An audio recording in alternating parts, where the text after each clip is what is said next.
members of the Security Council, I must say, enough is enough. The time has come to exhaust all of our diplomatic means before it's too late. War is never something the United States wants. The UN Security Council held an emergency meeting Monday to discuss next steps for the international community's response to North Korea's escalating nuclear activities. And his nuclear threats show that he is begging for war. Ambassador Haley delivered a stern warning to North Korean leader Kim Jong-un. War is never something the United States wants. We don't want it now. But our country's patience is not unlimited. Only the strongest sanctions will enable us to resolve this problem through diplomacy. Washington warned Sunday of a massive military response if North Korea threatens the United States, its Pacific Island territory of Guam, or America's allies. The United States is also preparing additional unilateral sanctions to impose on North Korea. Ambassador Haley told council members that more than 2 decades of diplomatic efforts and international sanctions have failed to change the regime's calculus. Despite our efforts over the past 24 years, the North Korean nuclear program is more advanced and more dangerous than ever. They now fire missiles over Japanese airspace. They now have ICBM capabilities. They now claim to have tested a hydrogen bomb. And just this morning, there are reports that the regime is preparing for yet another ICBM launch. She said the United States would circulate a new draft sanctions resolution to council members and hopes to quickly put it to a vote next Monday. The council just adopted its toughest measures yet on the regime 1 month ago. Both the South Korean and Japanese envoys, as well as several council members, echoed the U.S. call for more robust international sanctions. Chinese envoy Liu Zheyi condemned North Korea's nuclear test and insisted the crisis must be solved through dialogue. He's heard here through an interpreter. The situation on the peninsula is deteriorating constantly as we speak, falling into a vicious circle. The peninsula issue must be resolved peacefully. China will never allow chaos and war on the peninsula. Russia's envoy urged parties to maintain a cool head and refrain from any action that could further escalate tensions. To the members of the Security Council, I must say, enough is enough. We have taken an incremental approach, and despite the best of intentions, it has not worked. Members of this council will no doubt urge negotiations and a return to talks. But as I've just outlined, we have engaged in numerous direct and multilateral talks with the North Korean regime, and time after time, they have not worked. The time for half measures in the Security Council is over. The time has come to exhaust all of our diplomatic means before it's too late. We must now adopt the strongest possible measures. Kim Jong-un's action cannot be seen as defensive. He wants to be acknowledged as a nuclear power. But being a nuclear power is not about using those terrible weapons to threaten others. Nuclear powers understand their responsibilities. Kim Jong-un shows no such understanding. His abusive use of missiles and his nuclear threats show that he is begging for war. War is never something the United States wants. We don't want it now. But our country's patience is not unlimited. We will defend our allies and our territory. The idea that some have suggested a so-called freeze for freeze is insulting. When a rogue regime has a nuclear weapon and an ICBM pointed at you, you do not take steps to lower your guard. No one would do that. We certainly won't.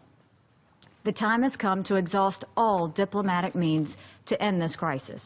And that means quickly enacting the strongest possible measures here in the UN Security Council. Only the strongest sanctions will enable us to resolve this problem through diplomacy. We have kicked the can down the road long enough. There is no more road left. This crisis goes well beyond the UN. The United States will look at every country that does business with North Korea as a country, and the The United States will look at every country that does business with North Korea as a country that is giving aid to their reckless and dangerous nuclear intentions. And what we do on North Korea will have a real impact on how other outlaw nations who seek nuclear weapons choose to conduct themselves in the future. The stakes could not be higher. The urgency is now. 24 years of half measures and failed talks is enough. North Korea claimed its sixth nuclear detonation was a hydrogen bomb capable of sitting atop an intercontinental ballistic missile. The detonation registered with international seismic agencies as a 6.3 magnitude event, up to 10 times more powerful than the North's previous blast.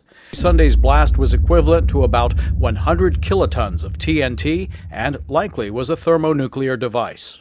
Previously, North Korea's weapons have been fission weapons, which means that uranium or plutonium is split to generate energy. A thermonuclear weapon includes a simple fission weapon, but also different kinds of hydrogen are joined together, releasing huge amounts of energy in the process. We don't categorically know for certain it was a thermonuclear weapon, but I think the evidence suggests it very likely was. What does this mean? It means that North Korea's nuclear program is advancing, and in particular, this technology will give North Korea the capability to fit very high-yield warheads onto its nuclear weapons. Again, we don't know for certain that the device they tested was small enough to fit onto a ballistic missile, but if it's not, then I'm sure they will get there sooner rather than later. It's very bad news. Given the pace of testing, James Acton is not surprised North Korea's rapid advancement in missile and nuclear capability, but Harry Kazianis of the Center for National Interest maintains the Kim Jong-un regime wants a nuclear deterrent, not an offensive system. There's a lot of talk here in Washington and other places that Kim Jong-un is crazy, that he's a crackpot. I actually think he's very sane, at least in one respect. He wants nuclear weapons that can be placed on missiles that can threaten the United States if that he felt the U.S. was going to invade or launch an attack on him first.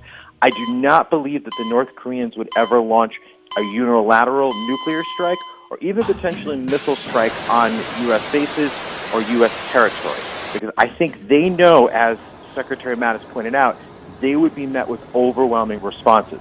Now, if the North Koreans launched a nuclear attack, again, I don't think they would do that. They know it would be the end of their country. It would be the end of the Kim regime in North Korea as it stands today. The South Koreans Monday conducted a live-fire missile drill with North Korea's nuclear test site as the virtual target. Today, South Korea responded to yesterday's test with live-fire exercises of their own, with both ground and air-launched missiles. The drills by the South simulated the targeting of the nuclear site where North Korea carried out that bomb test deep inside a mountain.